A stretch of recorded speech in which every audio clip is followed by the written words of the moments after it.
Okay, in this lesson we're going to learn about the Cold War. It began in 1945 and roughly ends around 1961. After the Soviet Union, or after World War II, the Soviet Union and the United States worked together to win World War II. Now, after World War II, there's going to be some major differences between the United States and the Soviet Union. These differences divide them or split them apart.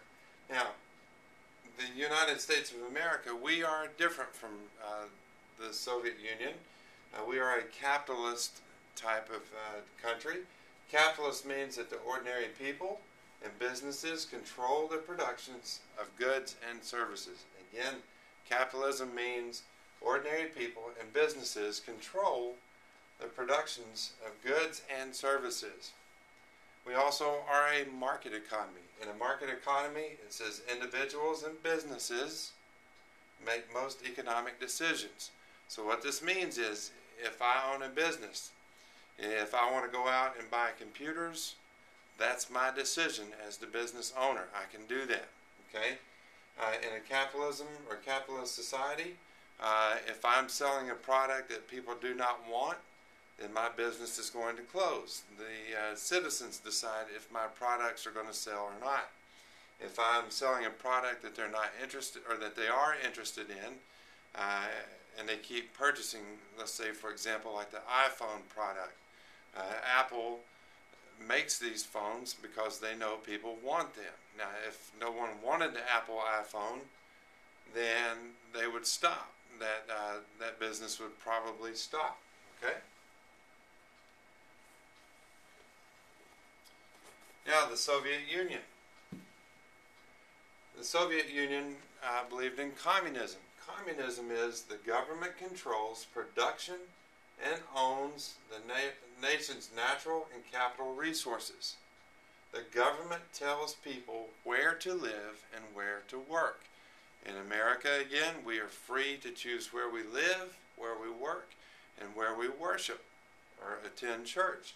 In a communist country, the government tells the people where they live, where they work, and if they will allow them to go to church or not. Most of the time they do not allow them to do that. In the Soviet Union, they had a command economy. This means the government makes most economic decisions and can command what will be produced. In other words, the government will tell you, this is what you're going to make, this is what you're going to sell.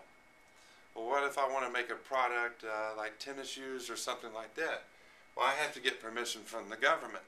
And the government will tell me either, yes, you can make those and you can only make so many, or no, you may not make them. So in other words, the differences that we're seeing so far is, in the United States, we have a capitalist society where people are free to make their decisions. We have a market economy where the people decide whether or not we are going to have, what type of businesses we have. In the Soviet Union, the government tells the people what they can do, where they live, and where they will work, and will also determine what kind of businesses are allowed. Now, as I said, America is a democratic country where people vote for their leaders. Now what this means is that you and I get to vote for our governor, our mayor, our elected representatives in Washington, D.C., the senator, the congressman, and we also get to vote for our president. The Soviet Union was a communist government. This means that the people have no control over the government.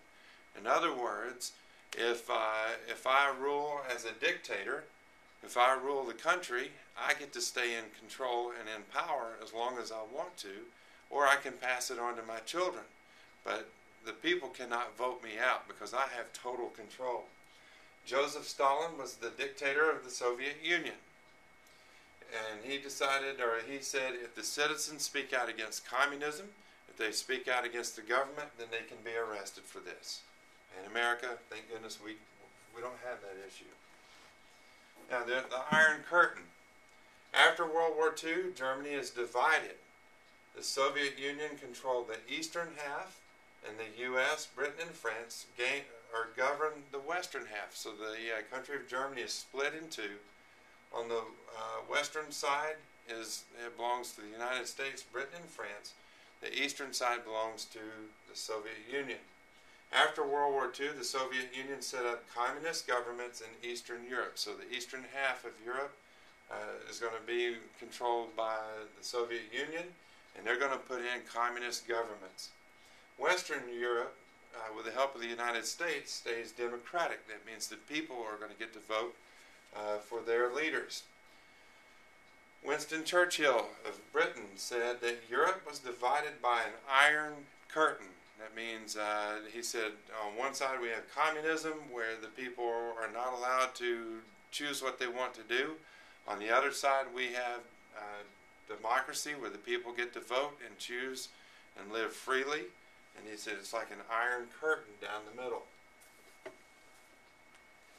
Now, in 1947, President Harry S. Truman believed the United States should help other countries protect themselves. He said, look, this is our role. We are a free country. We need to help those countries around the world. His quote is, I believe that we must assist free people to work out their own destinies or futures in their own way. So if countries want to be free, then the United States needs to be there to help them do this. April the 4th, 1949, U.S., Canada, Britain, and most of non-communist countries of Europe formed NATO, N-A-T-O, which stands for North Atlantic Treaty Organization. Their headquarters is in New York City.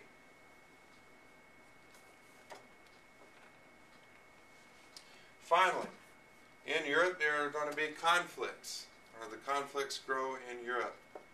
In June 1948, the Soviet Union tried to take control of the whole city of Berlin.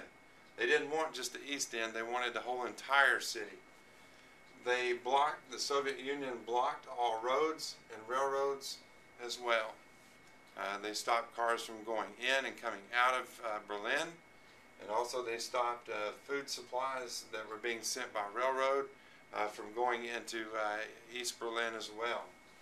The people of East Berlin were trying to escape into the West because they knew that in the West was freedom, in the East was going to be communism. The Soviet Union blocks this. The U.S. and Britain fly food and supplies to the city. This is called the Berlin Airdrop. And the United States and Britain fly bomber planes over Berlin, and they're dropping food and supplies out to the people below that are living in the eastern part of Berlin. The book says that one person was quoted as saying every time they heard the engines roar, it was music to their ears. On August the 13th, 1961, the Soviets closed the entrance to East Berlin and began building the Berlin Wall. This divides East and West Germany for a while. Those people living in East Germany are now not allowed to go to the West without permission. Those people living in the West are not allowed to go to the East without permission. And it even splits up families. And we'll talk more about that in class. Thank you again for your time.